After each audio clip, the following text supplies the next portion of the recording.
Oh no. Someone in chat, please explain who's this Oh god, just so ignore that person. Guy. He's coming up in the start. Okay, so he's a guy who's lying about me at the moment, and he's like spreading lies and stuff, and then like digging up things from my past, and it's just not okay. Like, I never doxed someone, I never sexually assaulted anyone, I never did anything like that. So please stop saying that. Disclaimer, this video will have mentions of sexual assault, rape, teen pregnancies, and abortion and miscarriage. And also lied about how, about everything else, the whole suicide thing and the sexual assault thing, it was all lies. At this time, Lumi was being called out for tracing artwork, faking a suicide, doxing her friends, and also tried to get into a relationship with someone who was already dating somebody. But she just continues to cause more trouble and continues lying through the skin of her teeth. He's roughly 13 or 14, and she's 16.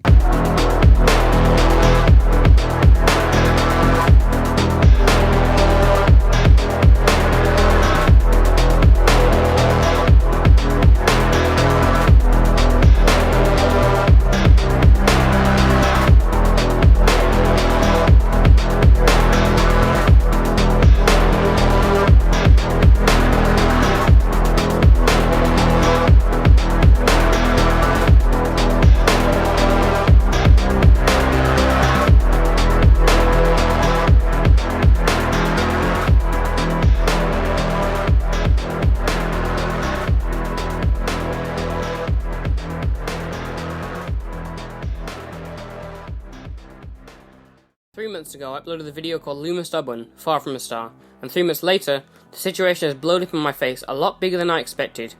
YouTubers as big as Norny are now discussing the situation on their channels, and many small content creators have been given the room to grow.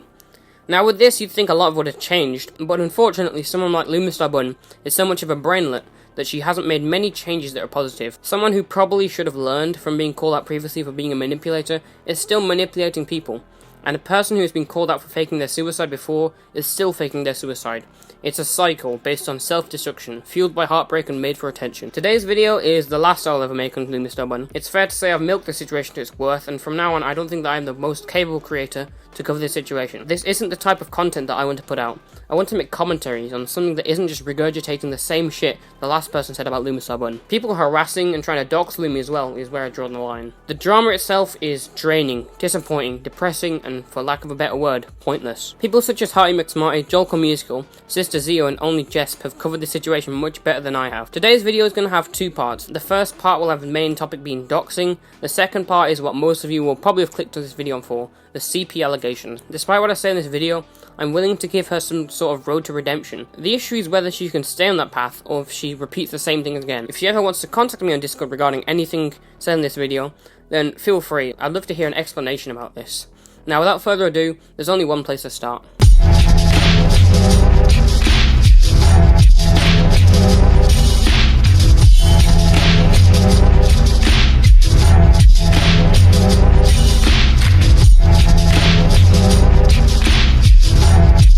For this section, I'm going to discuss Lumistarbun and her doxing of people, mainly Castile. The reason I'm only choosing Castile is because her doxing had the most information about it, and because out of all the fake stories, the illegal actions, the situation with Castile was honestly one of the worst I've ever seen. I'd never seen this much harassment towards a single person on the internet in a long time, but Lumistarbun has done this longer than anyone's ever perceived. Everyone always hears that Cass was just doxed, and that was it. That was what I thought as well. That was the end of that. But no, because saying that is just a fragment of the story. Even my interview with Castile was little more than scratching the surface of the story. I contacted Castile 2 times, once to get into touch with her, and the other time to interview her. The first time I contacted her was on the 5th of March. Now, when she first got back in touch, she came off quite rude, but later apologised for it, as the harassment she has received has affected her mental health and triggered PTSD. She then went on to say, it was more than that. She sent people to my home, death threats on my doors. This has been going on for years. She harassed my little sister and called my family a lot. She says it's my fault, but even when I don't respond, she doesn't stop. Multiple people have been arrested for trespassing who all were in contact with her. She claims police have gone to her house, but she's lying. All of her claims are not backed up with any evidence, and I'm sick of people believing her word when I have proof and she has none. I'm sick of her calling my family or getting people to put things on my porch. We have security cameras now, and my family could be in danger. Now, following these DMs, I asked her if Lumistarbun had tried to send a SWAT team of her house, and she replied saying she tried to, but it didn't work because she's in Sweden. She also provided me with one of the security camera screenshots of people outside her house taking pictures. Now, I can't show this screenshot because it's basically doxing Castile, but here are the DMs. She's tried to, but it didn't work because she's in Sweden. Here's one of the security camera screenshots. As you can see, they're recording. They were all in contact with Lumi. Some were minors, so only raids and family interventions occurred for them. I actually have a friend of police license plate from the person on the force, who we are friends with now, who pursue the case for us now. Castile also goes on to say, did you know she's faked her suicide 14 times? Actually, she threatened me on my birthday to do it, and she stole my friend away by manipulating her. Now this is emotional manipulation on top of all the doxing, which is something that I'm sure a lot more people will look into, but for now let's just focus on the doxing part. The next conversation that I had with Castile was on the 11th of April for a full interview with her. Now some of the questions I asked will appear later in the video in another section, but for now we'll look at the things related to doxing. Castile went on to tell me they were doxed more than 20 times overall, and she's only recently had her address and pictures of her family leaked. It was only last year that every month they'd message it to people, and then spammed Castile's replies with pictures of her friends, with pictures of her house, family, and their phone numbers. And apparently even this is just scratching the surface of the situation. Now I talked to Oblasoft, a friend of mine and a frequent researcher in the drama, and he told me this. By the law, Luna should have been fined $5,000, or spend a year in county jail. Obviously, this is nothing more than a hypothesis. Realistically, Lumi would get a slap on the wrist. However, what this shows is the extent that she went to. If we're hypothesizing thousands of dollars or a year in county jail for someone doxing, then the doxing must have been really fucking serious. The worst thing is that someone can do this with such vigor and malice, and without much remorse or self-awareness. It shocks me beyond belief. When we look at other doxing situations, like Ethan Ralph's Discord server, Keemstar doxing literally anyone, or Madame doxing Slimers, all of those cases were, to my knowledge, a one-off. But here, an individual has been doxed for many years, with harassment being sent their way. People are showing up to their house, taking pictures.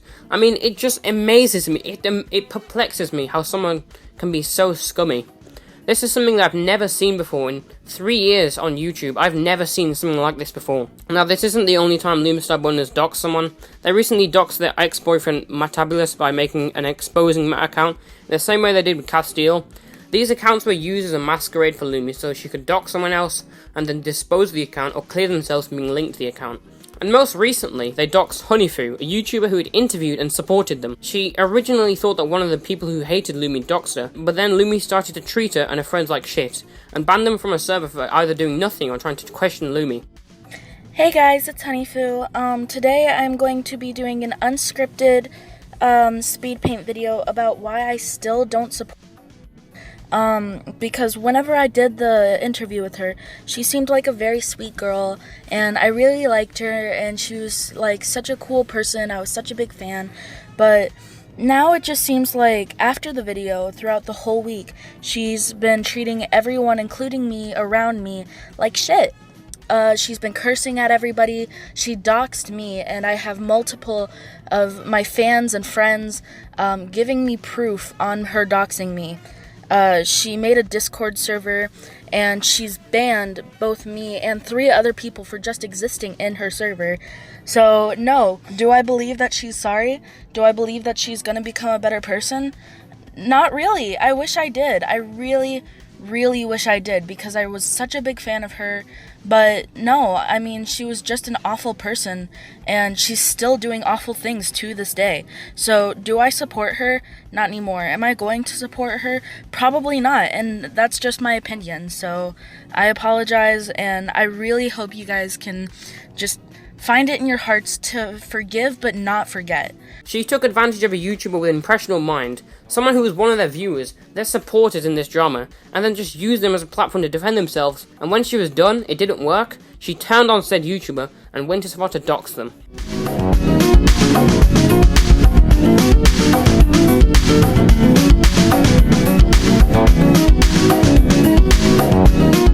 This is something I want to go off on a tangent about, but Lumi met up with Castile's friend to snake them, and some of the people who are against Lumistarbun today still haven't apologised to Castile. Castile told me that neither Mattabulous nor LightSilverMoon have not apologised to her for supporting the harassment against her. Harassment that is still ongoing to this day. Mattabulous enabled and assisted Lumi, spread the word about the Castile exposing account, which had Castile's private information on it. He made some of the tweets, slandered and talked shit about Castile and lied about his involvement. It seems suspicious to me that he agreed he was going to appear at my podcast, yet he pulled out last minute. And yet he still responded to me when I asked him about something that Lumi said. He did make the point that the more he responded, the higher chance he had of ruining himself, but his only response was on the Google document. People are more likely to listen to something than read it. That's why we have stuff like Audible. And I was giving him an opportunity to clear his own name in a podcast, so it seems nonsensical to say that. The only reason he'd want a sideline is because he just wants to deny involvement in the situation, just like he did with Castile. Castile also states that Light called her a bitch, defended Luna, and typed out random shit in a group chat. It shows how these people switch just for clout when they're betrayed by the snap of a finger. According to Castile, some of the people who are actually leaking audio, such as Minichu, actually raided their server before Luna screwed them over. Some of Lumistarbun's best buddies can turn on her in an instant and still be allowed to fight the good fight, despite not reconciling or apologising for their actions against people such as Castile, who is no doubt one of the most important people in this situation. If anyone still does want to continue with the story, which I highly advise against, you're literally going nowhere. But if you still want to continue the story, be attentive and cautious with who you work with. You may sometimes see people commenting on these Lumistarbun videos saying that she's changed her name again. It's happened multiple times before, and it gives people like me difficulty to track her down from old and new tweets. Why does she do this? Because it's to avoid criticism, to run away from people exposing her, and so she can start afresh without apologising for her past behaviour. Lumistarbun changed her name to Luna Miss Rose, then Luna Taunter, and then Rooks in a Tux, and then Luna Ron Rose, and now Fantasia. I don't know what the next account is. It's probably changed like 7 times by the time this video's come out. They also run a few alternate accounts, one of them a gaming channel of sorts called Luna Qualis, but the channel has nothing much to offer to this story other than a Bed Wars video. Another account is called Luna Miss Moon, and of course there's an exposing Castile account that she made in order to collect evidence against Castile. As well as that, whenever she does make any of these new accounts, she brushes her mistakes off as lies and rumours, ones that apparently haven't been proven despite screenshot evidence being put forward that has proven a lot of stuff that she has done. And what this shows is that she is constantly running away from people who are trying to criticise her, even from constructive criticism. Many of her videos have had comments turned off, and on one of her videos she even disabled ratings. Also, she has multiple Twitter accounts, for example her Luna Qualis Minecraft channel, where she tried to cover up people trying to criticise her and calling her out at every tweet. Another of her accounts on Twitter is called Lara Pastel, where she's a furry. Yes, people can go to this extent, they can become furries to dodge criticism. As well as that, there is yet another account called Milo, or Mimi Kitten Pop. The account appeared as quickly as it disappeared, its only claim to fame being the account of a supposed IRL friend of Lumistarbun who announced their death to the world. A statement from a document regarding this situation from Miss Magius reads as follows. This is where it gets hazy. I'm bad with time, but safe to say at least a day had passed, maybe 2. Suddenly his friend pops up saying he's dead, and they received a call from his mother that morning and that Rooks could commit suicide. It was quite weird since Rooks often said he had no IRL friends, but then here pops up a friend that he's apparently known since he was about 4. The friend who went by the name of Milo showed a lack of empathy for Rooks who just passed and didn't seem to be mourning in the slightest, which is odd. Of course, we asked Milo for confirmation that they weren't Rooks. None was given, but then again that's hard to prove. Milo then sent a picture saying that on the news there was an article about a trans teen who'd commit suicide. Is it not weird that even a full day after Rooks supposedly took his life, there's already an article about it? Do you not think that if he was dead, then the people, myself included, would have gotten involved with the authorities at least? So as I stated before, I was a little put off and frankly not having it. I looked up the article on the web and nothing came up. Even though this article is from another country, it should be able to be seen. We asked for the link and Milo refused. And as I tried to type in every word individually in Google Translate, I noticed a teeny tiny typo. And although Google Translate is often wrong, I felt pretty confident on this one. I even consulted another Swedish friend and they confirmed that the word is not spelled with a K, but in fact with a J. We confronted Milo about the typo and she seemed pretty speechless about it, so it's obvious that they recognised their mistake. At this point we're pretty set on the fact that this fake account is Rooks. I mean, who else could it be? And if it wasn't Rooks, if he was truly dead anyway, why would his friend have faked an article about his death? It just didn't add up. Milo's account is also a recent thing, and was created the same day Rooks tweeted his would-be anniversary picture. Another thing that she does to evade criticism is changing her name between Luna and Lucas, portraying Lucas as an alternate personality, but also saying that Lucas is a dead name. So when people like me call her by Lucas because we're confused, she calls it disrespectful. She even commented on the video saying, I'm just gonna call him Lucas. This is just gross. That's like calling someone by their dead name as a trans person. Call me Lumi, not Lucas, because Lucas was a horrible and disgusting person who cared about no one but themselves. I may have been that person in the past, but no longer is. Thank you. Firstly, I noted in the video that I wasn't up to date with trans issues or whatever. I didn't know about the genders or whatever. That's something I'm not really bothered about. If you're offended by this, then deal with it. Secondly, someone in the comments who I worked with on the video confirmed this, and was alright with this. Thirdly, it's very obvious that Lucas isn't a dead name. It's more of something you used to fall back on to defend yourself or get away from criticism. There's proof of you changing your name back to Lucas on Twitter in order to avoid the growing number of people who realise that you've done some fucked up shit before. It's a petty excuse to get away from drama, and she should just take it head on instead of running away.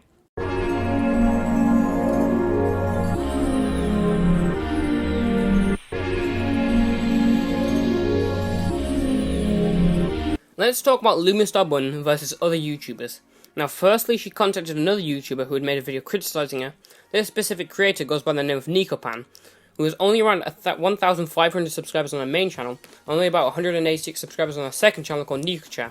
Now, Lumi contacted Nico only a short time after she issued her apology out on her channel, and sent these messages to Nico. Your video, the one you made of me. I figured, if you're asking me to take it down, I don't think so. I'm not exactly happy with the stunts you pulled and hurt my friends. Dude, I never said that. I don't care if you keep it up. I'm guessing your friends are Light. I figured. Does it matter if I'm friends with Light? Because it's affecting my life. Spreading lies about me is so immature. Funny you never said this to the first two people who made the videos showing full evidence and leaked audio. To make you understand my side, because you never asked for this, which you should always do if you make an exposing video, always ask for everyone's side. Still not an excuse to lie about what Madame did. If it was, her name didn't need to be mentioned.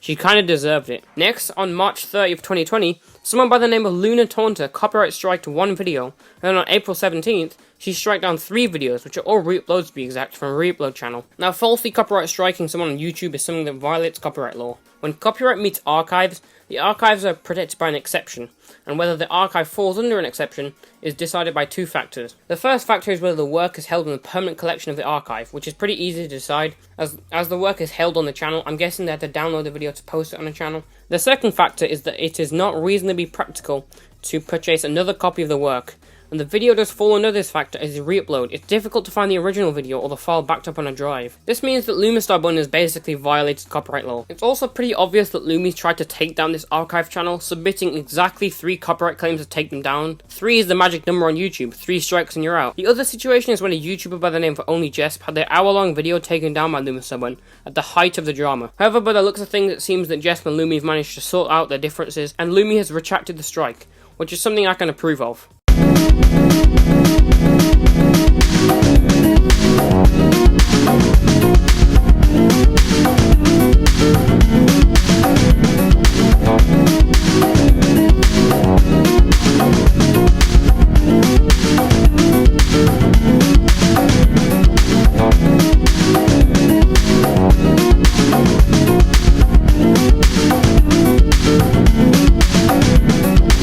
As far as Lumistarbun's involvement with me, there's the massive comment on my video that's called the infamous "Your intro sucks, change it," which is such a childish, immature, and outright salty way to start a response. Lumistarbun's point about making a video on someone who's trying to change and have changed and how he's pathetic was terrible. Just because something has happened in the past doesn't mean that it can't be criticised. People can and should be criticised based on past actions that they've done. I agree that context should be taken into consideration, and it was.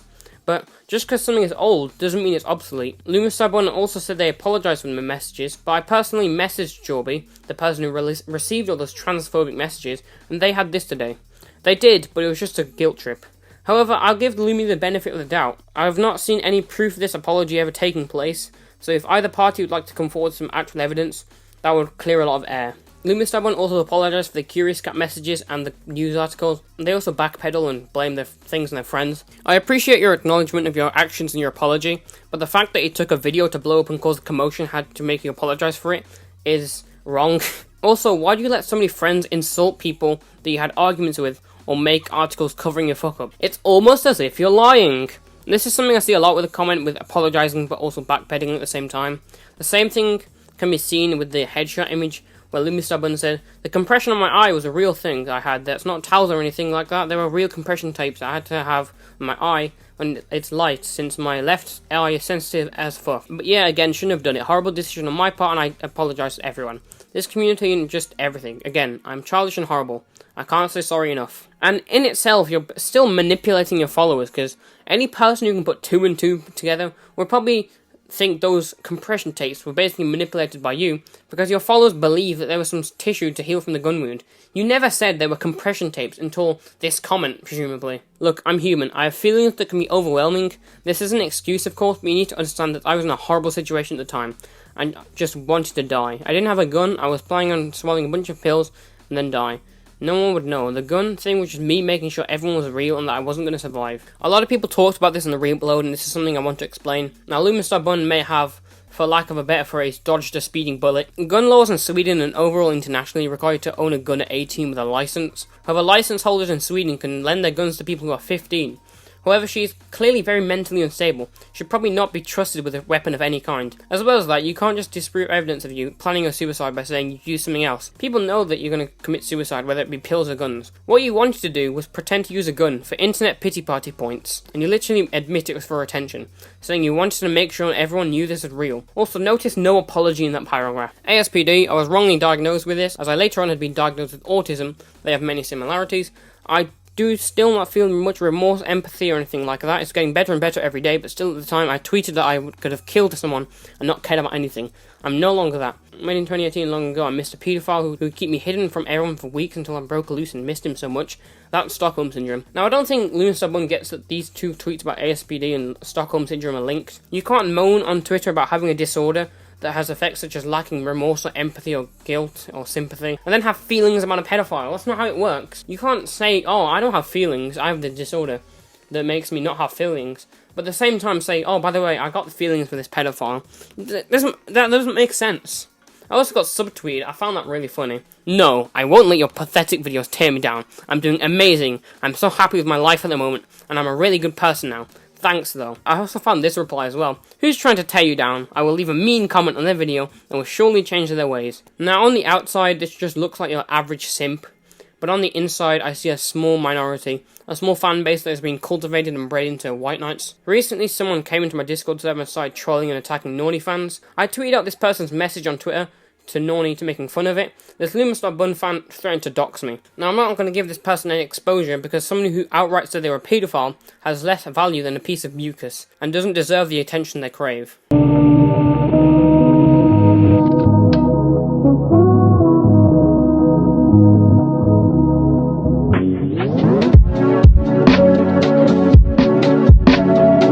Now, this section will cover many recollections and stories regarding Lumistarbun and child pornography. Number 1. I'm not a law professional and this is done off my own research. Make your own conclusions and do not take my word as definitive fact unless it's backed up by law. 2. All jail sentences and fines that I bring up are hypothetical examples. I'm not actually going to sue Lumistarbun or take her to court because that would be plain stupid and impossible for me to do. 3. Keep in mind throughout this entire thing, Lumistarbun is not a pedophile. However, possessing child porn if you're under 18 can still get you in a lot of trouble. There have been quite a few accounts of Lumistarbun drawing NSFW art for underage people, the famous one being one that implies Lumi is being fucked by a boyfriend. Drawing this kind of shit is classified as creating child pornography, which is clearly illegal in a lot of countries, including Sweden. This is backed up by Sergeant Pink's now unlisted video where they talk about this. He posted not safe for work artwork of him and his girlfriend. He's roughly 13 or 14 and she's 16.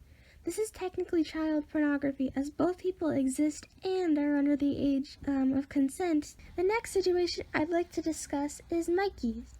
Mikey's is Rux's ex.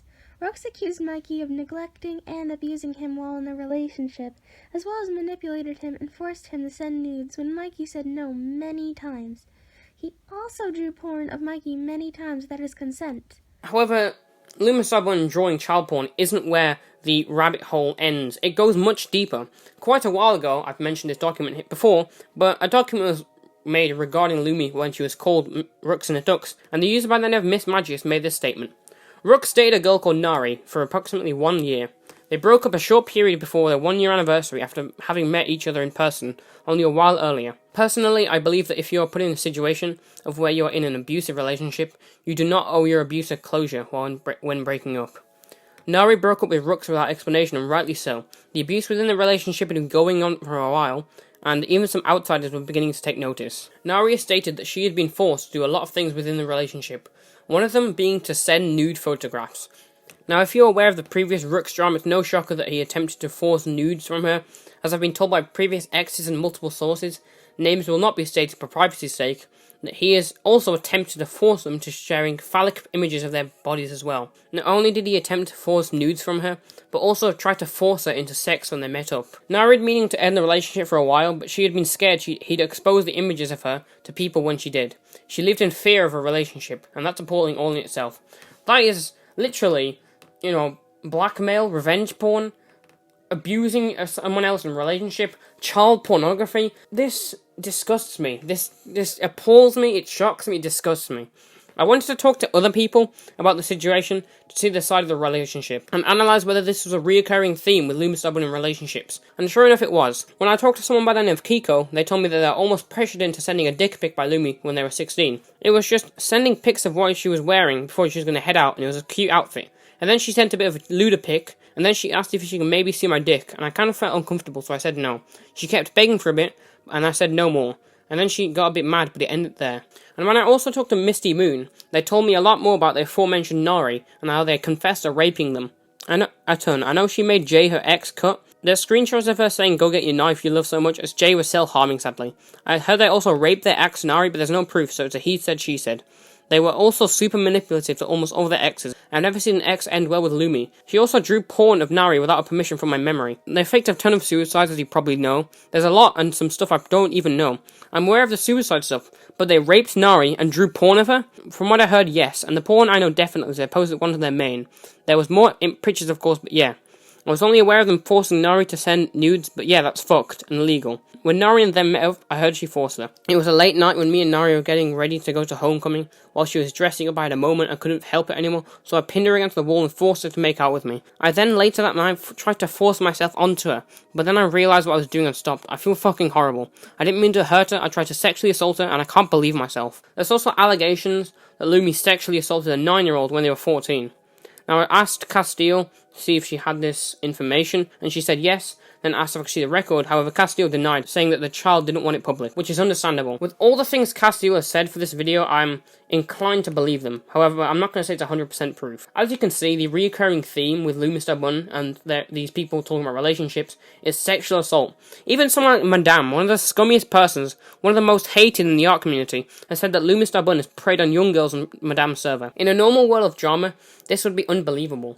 But with everything that has been displayed in this video, is it really that far-fetched? Now, at the minute, I don't believe Madame without any screenshots or evidence, but on face value, looking at all these allegations and looking at Lumi's past, there's at least some correlation, some element of truth among all the revenge and anger that Madame has casted into these allegations. Honestly, if I would have interviewed a lot more people, I'm sure there would be a bit more about Lumi possessing child pornography. And honestly, I don't think she knows how dangerous something like this would be. Sexually assaulting a 9-year-old, allegedly, confessing to raping a minor, drawing porn of minors. These are all disgusting. These testimonies, all this evidence. It's solid proof that Lumistarbun should not be on the internet of now. This is one of the worst cases I've ever seen on the internet. We are looking at Lion Maker and Red Kiwi's levels by forcing someone to send their nude body. And the thing is, Lumistarbun will not have many repercussions if someone exposes her for possessing shit like this. Because they are a minor. It's not paedophilia. It's possession of child pornography. I'm appalled. I'm appalled, I'm disappointed, and frankly I'm concerned and I'm disgusted.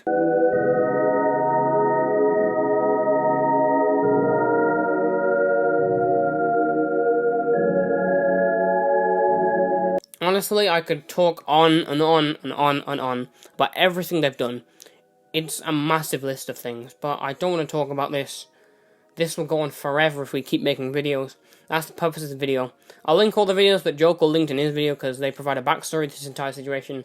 You see stuff about like Lumi doxing people, again, and just child pornography thing. If it's true, if Lumistarbun can't disprove this, I guess it's true, and for that I'm concerned. I'm disgusted. I'm disgusted that I'm on the same platform as someone like Lumistarbun, who forces people to send their bodies, rapes minors. Honestly, Lumistarbun, if you're still on this video, and if you want to tell Lumistarbun, I guess, if you really want my advice, you need to take a long time off the internet. I'm not just talking like a few weeks, something say, oh, I'm back.